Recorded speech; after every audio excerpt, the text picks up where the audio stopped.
Next big show that we're on our way to right now, we're actually going to Maricopa City in Maricopa County. It is the Maricopa Night Market. We'll actually be at Lowe's. I'll send the address a little bit later, but we're currently on the route. We're on 202 heading our way to the 10, and then I think we pick up the 8 if I'm not mistaken, but I'll probably correct myself when we get down there. Anyways, TJ Bear Woodworks as well as Bear Hug Foods will be there. I know Jill will have her pretzels, saltwater taffy. She's got some soup mixes. She's got wine slushies. Let's see what else she got. Dip mixes, which are always a big hit. She'll be there with me, right beside me as a matter of fact. I know I've got my cutting boards. I've got, I'll have, I'm drawing a blank on everything I have on there, because I got so much great stuff on there, guys. I've got the dragon pin holders, whole assortment of coasters, oven rack push pullers. I've got cigar ashtrays, utility trays. Yes, Joe. I don't know if you guys can hear that, if it's picking up on the mic, but my peanut gallery to my right, your left, is reminding me, guys, give me an idea of what you would like to see on my table. I've got several shows coming up. I know I've got Elm Street up in Surprise. We did Desert Market last Saturday, and I know we're going to be doing it soon. Desert Casino. We're looking at doing the Desert Casino Market very shortly. And I know in March we're going to be doing the quilting festival up in Surprise. So give me ideas of what you want to see on the table. If I make it, you will get one of the prototypes. And then from there, we'll see what happens, guys. All right. Anything else, Jilly Bean? Nope. All right, guys. Hope to see you at the Maricopa Night Market. If you can't make it, give us a ping. We will answer any and all conversations that we might have or questions you might have. And we look forward to seeing you guys. Talk to you later. Bye. Hey guys, it's Tim with TJ Bear Woodworks. Just letting you know that I am at the Maricopa County Market, or actually it's Maricopa City Night Market. We are literally just outside of Lowe's. I don't know if I can get a good shot of it. Hang on. Yep, there we go. There's my lovely wife, Jill. Hello. And her products. You guys got to come take a look at this. I mean, garlic bread, soups. Now, for that party tomorrow for the Super Bowl, we got wine slushies, guys. I mean, come on now. You have your mango passion, your bourbon, very delicious, amaretto, mimosas, peach Bellini, and my favorite Caribbean, pina colada. And then we have her dip. Sorry about the sunlight there. Perfect dip or seasonings for that Super Bowl Sunday party. And then we have, oh wait, there's Bear. There's Jill's bear, her traveling bear. She's had that one for over 30 years now. We do have our saltwater taffy. We even have a root beer barrel. Some of the people like me, our old folks, would remember that. Then we have our seasoned pretzel. Number one seller right there, guys. Jalapeno cheddar. That thing is awesome. That's Jill's business, TJ Bear, or that's Bear Hug Foods. Say hi, Jill. Hi. Come on out. Now let's look at what we got over here with TJ Bear Woodworks. Let's go to the front here. That's actually one of our older logos. Still a good one. We got our coasters for the Marines every day. We even have a Pac-Man one. One of our newer products, we do have the Dragon Pin. We still got about 6 of those left right now. We got Easter coming up. A wine rack. The book holders. Utility trays or dice. Our wood butter. This is stuff for the wood butter will be used for your, let's see, you can use it for your cutting boards, wood utensils, one of our memorial pages, baby frames, and this is a new product. I think I showed it to you at Yuma. It's a calendar. There's my Bear Bear Baxter. You see Bear Bear and Baxter both wearing a Carnival cruise line. They're ready to go on their cruises. Then we've got our cutting boards. Now these are oven rack push pullers, or as one of my customers said, great for those disciplinary moments for your kids. No pads. Now these things are only $10 and they do come with the pin and pad. Coffee clip scoops. The wine bottle openers. More wood butter. This is a bar board, so there's no actual feet on here. Then you have your snack boards. The one cutting board we actually have. And then we have the Jill inspired charcuterie boards. Some people have asked me what's the difference between a cutting board and a charcuterie board. The biggest difference is going to be down to the thickness. That's just shy of 1 inch. Where the charcuterie boards are going to be under half inch. And the fact that the charcuterie board has a handle of some kind, whether it be these metal ones, or like these guys that have the wood handle on the outside. And then you have our trivets.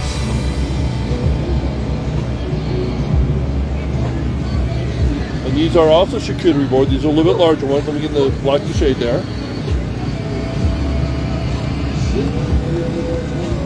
It's a smaller one.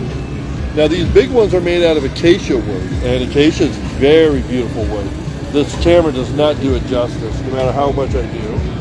We have one of our traditional charcuterie boards. This is our mouse board. Now this mouse board has cherry, maple, and purple heart. And then another new type of cutting or charcuterie board. Actually, this is the cutting board. This one's thick enough to be considered a cutting board. Now, one of our other new items that we have today, this one, get off of there, you little buggy, is our grill scraping bottle opener. Now, this is made out of aromatic cedar. Look how gorgeous that is. That is some gorgeous wood, guys. Turn this around. Now, again, we are at the Maricopa County or Maricopa City night market. Now I'm going to take you guys out a little bit to the other vendors that are here. Now this is just within my reach. We do have, let me enlarge that real quick. Plants. Now this is literally within eyesight of my booth. Kind of doing a 360 here.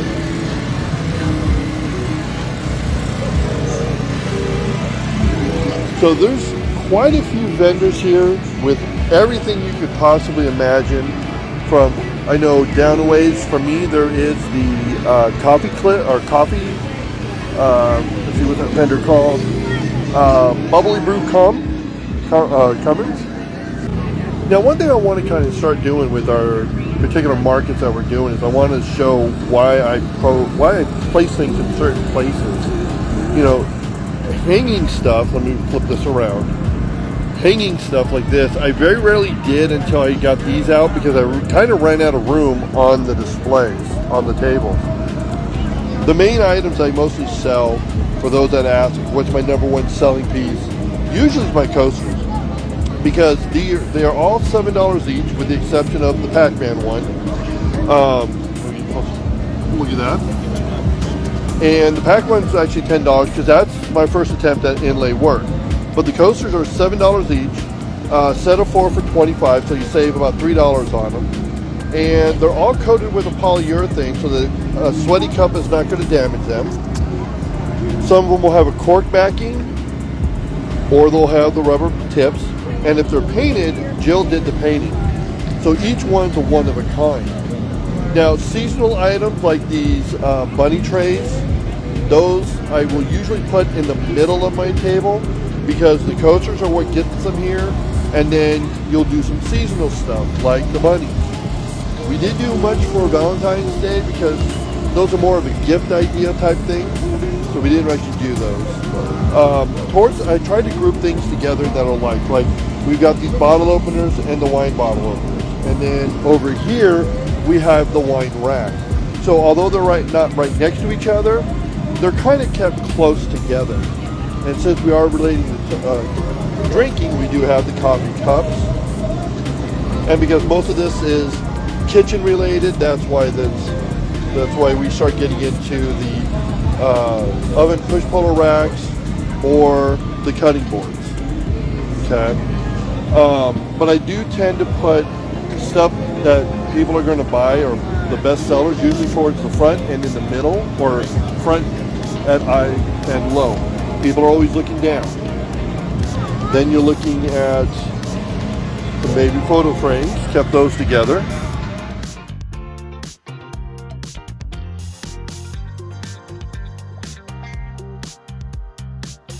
Places that can be engraved here or here. We do have the face, the page holder, but also put your glasses or your cell phone in there while you're reading, and then you have a hole right here so your cell phone can charge up.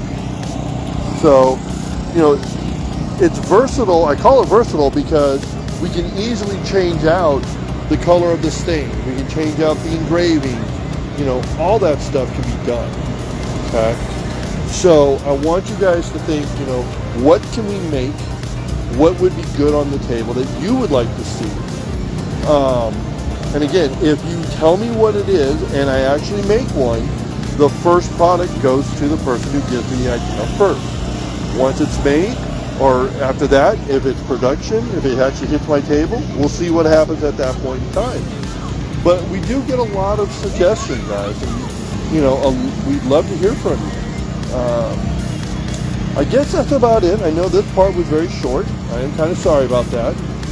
I will say that we did try something new tonight because we forgot our main light source.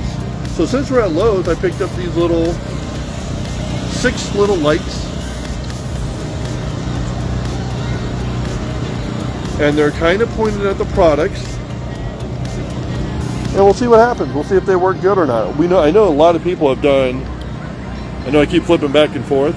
Like that booth right there, they've got the hanging lights. There's also ones in the background. Sometimes we have enough light from the parking lights, the lamps from the parking, and sometimes we don't. So it is advisable to bring your own. And I know people are like, well, why do you have a tent if you're going to be at night? Well, the tent is a way of hanging things like Jill's banner, or sometimes I'll put my banner up, it's kind of getting down, or our products such as the grill scraper, bottle openers. People will hang like shirts that they're selling or other wreaths or other products. So you kind of need the frame, and it needs to be durable, and it needs to be a little bit on the heavy side of things. So our tent, all right guys, we'll talk to you later. I'll probably talk to you on the way home. See ya. Hey Facebook world, this is Tim at TJ Bear Woodworks. I know last night I said I was going to post an update to how the Maricopa County, or Maricopa Farmers Market went, but it just got so late and we were both so tired that I'm not able to do until today. Right now I am just basically doing errands around the neighborhood, trying to get stuff done for the day before the Super Bowl hits, because this is Super Bowl Sunday. Talking about the farmers market, the farmers market, the Maricopa night market, for us it was fantastic. I mean, we had good sales. I did a little bit better than Jill did, but a lot of times that's just the way the market goes. You heard me at Yuma where I was like, you know, we didn't do that good. We made our booth fee, but that was about it. Sometimes it happens. What a lot of vendors, we hear this from a lot of our co-vendors, complain about is like, oh, they didn't get any sales. They didn't get this. They didn't get that.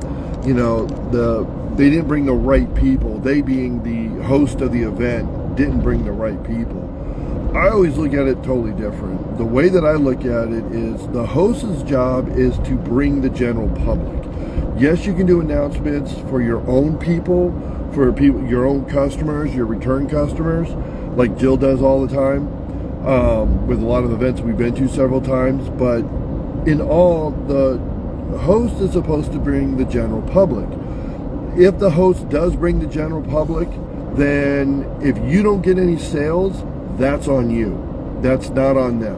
Okay. And I know it's a real tough truth to admit, and I've been there where I've been to a show, lots of people, no sales. But I can't blame the host because they brought lots of people. Lots of people is very soft terms. You know, you got to figure out what is soft people. And that's something each one of us has to define as to, you know, is this market bigger, better, or not? You know, but a lot of people will complain, hey, we didn't get the sales. We didn't get enough sales to cover our booth fees, our gas fees, you know, and sometimes that just happens. I have been to vendor events where returning vendor event, did the same event last week as an example, or, you know, same event over and over and over. One week I did phenomenal. Next week, nothing. And that's what happens. And I can't complain if the host of the event does not bring the people. Then I can complain going, hey, you need to do a better job of marketing this event. I'll do what I can, and I know some of the other vendors will do what they can, but realistically, it is ultimately the host's responsibility to bring the people. Last night at Maricopa Farmers Market, she brought the people. Kimberly did a phenomenal job. There was a lot of people there. There was a lot of looky-loos, which is normal. A lot of people walking around. I made more than my booth fee, which is always a good thing. I did make a profit. It wasn't like, you know, hundreds of dollars, you know, but I probably did about $90 in sales last night, which was very good for me. So yes, she brought the people. I know Jill made her booth fee and maybe a little more. So that's why I'm saying I did a little bit better than she did, as far as the sales department. But the point is, you know, she brought the people. There was a lot of people there. And it just annoys me when I hear from people who didn't do that good, that it's like, oh, it's all her fault. I didn't get the sales. Well, sometimes you got to say, what were you doing when the people were there? I mean, were you on your phone? But you got to ask sometimes, you know, what were you doing? Were you on your phone? Were you not engaging with the people? What were you doing? You know, I mean, the people were there. She brought the people. They bought. They were buying. At least, you know, I saw a couple other booths that were around me that they were doing very good. So, and I saw people around me in booths that were not doing good at all. They barely had anybody at their booth. But it's, what are you doing? And sometimes when you talk to customers, you know, I talked to a customer for like 10, 15 minutes. They didn't buy a thing. They took my business card, which, hey, you know, my name got out there. You got to look at the bright side of everything. But the point is, get to know the people, talk to them. If they come within 3 feet of your booth and they're looking at your stuff, say hello. And if they stop to look more closely, then do your 30-second sales pitch. We all have to have a 30-second sales pitch. If you don't have one, what are you doing in business? What are you doing in sales? What are you doing at the market? You know, for me, and I'm sure you guys, you have heard it in this video already. I know I said in the last video, this is, hello, how you doing? They respond, thank you for, or I'll say something to the effect of, you know, everything on the table is handmade and can be completely customizable, including what's on my display wall, which, you know, Jill's display walls, I take up one of them because sometimes she doesn't have enough product to fill, or she gives me one. She's a beautiful woman and she's nice enough to give that to me. So, and in that speech, I will gesture to certain objects on the table if that's the object I want to kind of highlight, that I want to sell. Like, we have a pig board that's, or a cutting board in the shape of a pig that has on the top of it that says, I'll rub your butt if you pull my pork, and there's a little piggy listed on it. And I get a lot of laughs on that. I really do. And it's kind of funny because sometimes when the couples, the guys will smirk. Some of them will laugh, but usually it's a smirk on their face, and you can kind of see it, where their significant others, their wives, their girlfriends, they're laughing. They love it. And then I've had a couple of people say, oh, that's so pornographic. How can you sell something like that? It's like, well, I'm talking about barbecue. Rub butt, pulled pork. Have you never had pulled pork before? Have you never had somebody rub a butt of pork to season it up? I mean, if your mind goes into the gutter, that's not on me, that's on you. Kind of, you know. So that's kind of how I banter with them a little bit, and I have fun with the customers, and I get to talk to them. It doesn't always work, They don't always buy. In fact, it's very rare that they buy. But the board's there and it brings them in. So, you know, that's kind of what goes on a lot of these events. There's other things that annoy me at these events. I'll tell you my biggest pet peeve: people breaking down a half hour to an hour early. And that did happen last night. We saw several people break down about an hour ahead of time.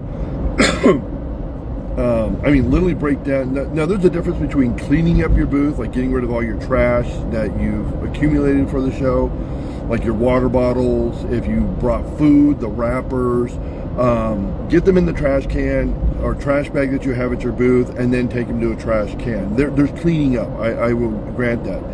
And Jill's product, her dips take her forever to clean up or to get away.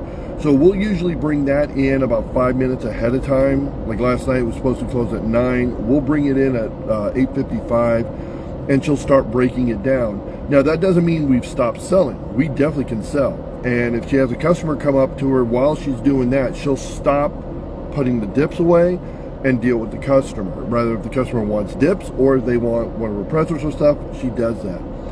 At the same time, I'm breaking down the signs. I mean, we've got banners we have to bring down. We've got, Jill has a horizontal banner that we have to break down. That I do slowly. Again, I'm taking the trash to the trash can, breaking down the sign. That's about a 5-minute job right there just to get that level done.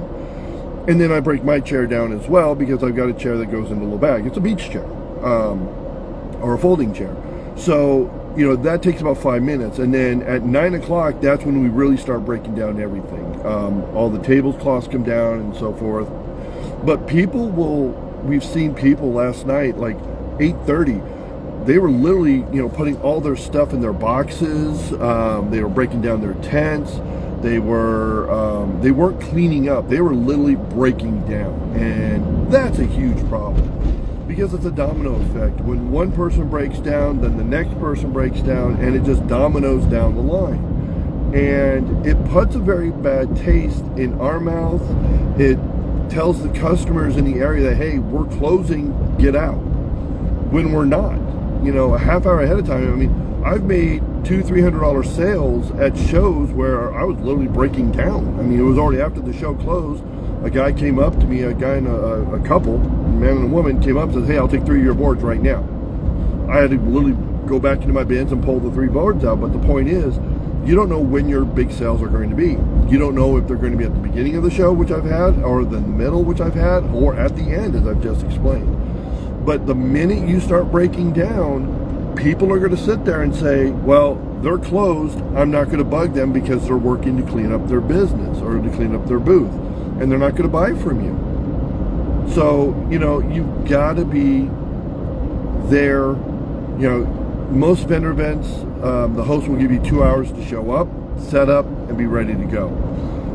Ergo, Maricopa Night Market starts at 5, ends at 9. You could be there, I think she said 3, so she gives 3 hours. You could be there at 2 o'clock, set up by 4:30 so that we're ready to go by 5.